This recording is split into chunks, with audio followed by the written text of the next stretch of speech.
हनुमान जी की अवधारणा या उत्पत्ति त्रेता में भगवान राम के समय में मानी जाती है और इन्हें परम सात्विक देवता माना जाता है। इन्हें सामान्यतया वैदिक देवताओं में सम्मिलित किया जाता है, यद्यपि इन्हें रुद्रावतार भी माना जाता है और शिव से संबद्ध भी माना जाता है। हनुमान जी की साधना से बल, धैर्य, पराक्रम की प्राप्ति होती है, शत्रुओं का शमन होता है, संकटों से मुक्ति मिलती है, कार्य सिद्धि होती है, मनोकामना सिद्धि और रोग नाश होता है। हनुमान जी की पूजा बहुत से लोग करते हैं और यह ऐसे देवता हैं जिनकी पूजा सबसे अधिक की जाती है। देवताओं में इनके मंदिर शिव मंदिर के बाद सबसे अधिक पाए जाते हैं। मंदिर से अधिक इनकी पूजा लोग घरों में करते हैं। कोई हनुमान चालीसा पढ़ता है तो कोई बजरंग बाण पढ़ता है, कोई हनुमान बाहुक पढ़ता है तो कोई सुंदरकांड का पाठ करता है तो कोई कुछ और पाठ करता है। अधिकतर लोग इन सभी पूजा पाठ से इनका गुणगान कर इनकी कृपा प्राप्ति की भावना करते हैं। लोगों को लाभ भी होता है, किंतु जब गंभीर समस्याएं और संकट हो तो मात्र इन पाठों से पूर्ण लाभ नहीं मिल पाता या बहुत अधिक समय मिलता है अथवा कुछ कम लाभ मिल पाता है जितनी अपेक्षा होती है लोगों को।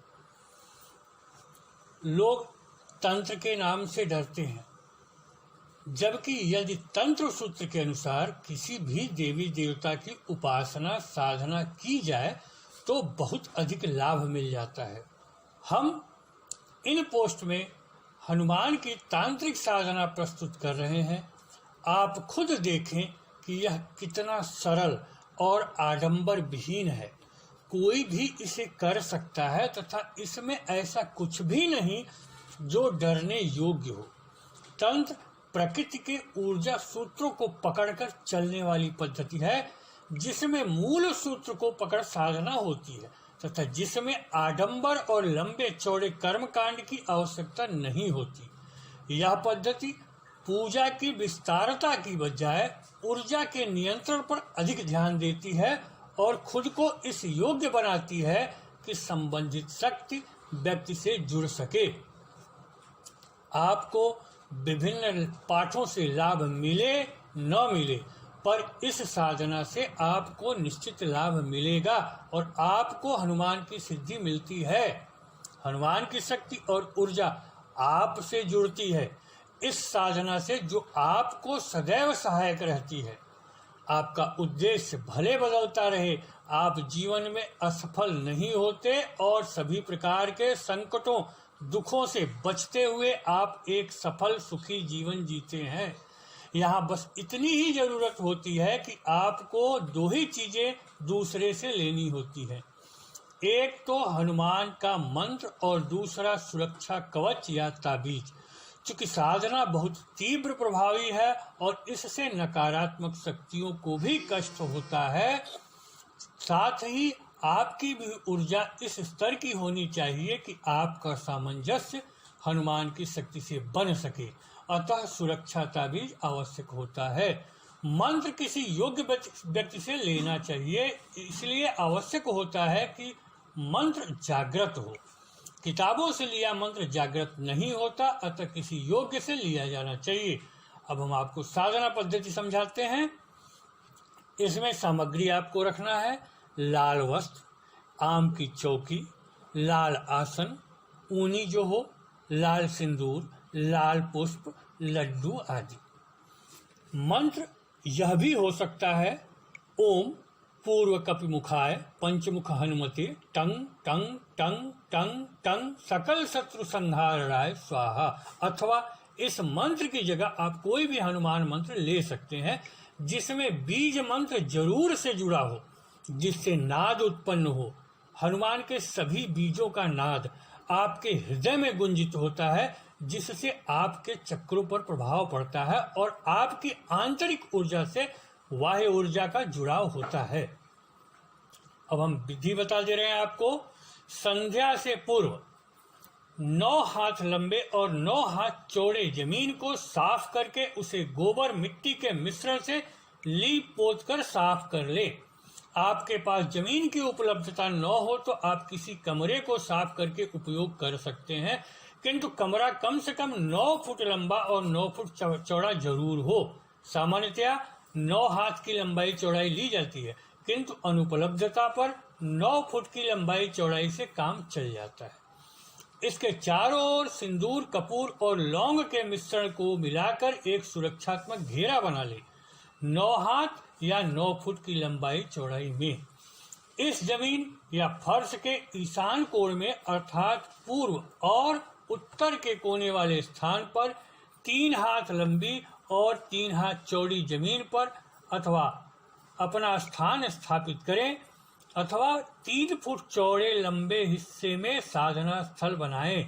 यह हिस्सा पूरे कमरे का 9वां हिस्सा होगा, जिसके ईशान में 1.25 हाथ या 1.25 फुट की पीठिका बनाएं या आम की लकड़ी की चौकी स्थापित करें। इस पर लाल रंग का कपड़ा बिछा होगा, जिस पर मूर्ति या चित्र स्थापित होगा। यह स्थान एकांत का हो। यदि घर में साधना कर रहे हैं तो सामान्यतया 15 फुट लंबे चौड़े कमरे के ईशान में स्थान बनाएं। नियम तो यही है, किंतु 9 फुट से भी काम चल सकता है, क्योंकि आज के समय में स्थान कम होते हैं। कमरे में हवा और प्राकृतिक प्रकाश की समुचित सुविधा हो। अब भूमि के चारों ओर सुरक्षा घेरे पर जौ के आटे या चावल, सिंदूर, तुलसी, जल को अभिमंत्रित मंत्र पढ़ते हुए छिड़क लें। ईशान कोण में पीठिका पर नैऋत्य की ओर मुख किए हनुमान जी की पंचमुखी प्रतिमा स्थापित करनी चाहिए। प्रतिमा उपलब्ध न हो तो चित्र लगाएं। विधिवत हनुमान जी की पूजा करें और ईशान की ओर मुंह करके त्राटक में हनुमान जी का ध्यान लगाएं। उपर्युक्त मंत्र का या जिस मंत्र का आप पाठ करना चाहते हैं उस मंत्र का जप अथवा जो भी मंत्र आपने लिया है उसका प्रतिदिन 1188 बार यानी कि 11 माला जप धीमी गति से धीमे स्वरों में यानी कि उपांशु पूर्ण नाद के साथ जप करें। ध्यान हनुमान जी पर पूरी तरह एकाग्र रहे। सामान्यतया यह मंत्र 108 दिन में सिद्ध होता है, परंतु क्षमता और एकाग्रता के अनुसार समय कम अधिक भी लग सकता है। जब त्राटक में ध्यान लगाते ही हनुमान जी का तेजोमय सजीव प्रत्यक्षीकरण होने लगे तब इस मंत्र को सिद्ध समझना चाहिए, किंतु इसके बाद भी अभ्यास करते रहना चाहिए। इस साधना को आप सूर्योदय पूर्व सुबह करें। स्थापना आदि सायंकाल कर लें, लेकिन साधना आप हमेशा रोज सूर्योदय के पूर्व हो जाना चाहिए। आपका साधना सुबह करनी है। आपको इस साधना से आपको जो शक्ति मिलती है वह किसी भी पाठ आदि से कई गुना अधिक होती है। यह आपकी आंतरिक ऊर्जा को इतना अधिक बढ़ा देती है कि आप कभी असफल हो ही नहीं सकते। एक सामान्य से लगने वाली यह साधना तंत्र सूत्रों पर आधारित है, जिसमें आपकी एकाग्रता, दिशा, स्थान, मंत्र का नाद मिलकर हनुमान की शक्ति को आकर्षित करते हैं और उसे आपसे जोड़ते हैं। इस साधना को आप करके खुद भी सफल हो सकते हैं और दूसरों का भी भला कर सकते हैं।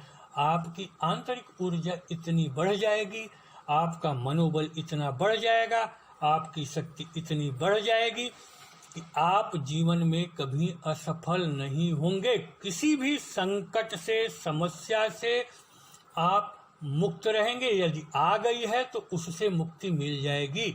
आपको सर्वत्र विजय मिलेगी, सफलता मिलेगी। धन्यवाद।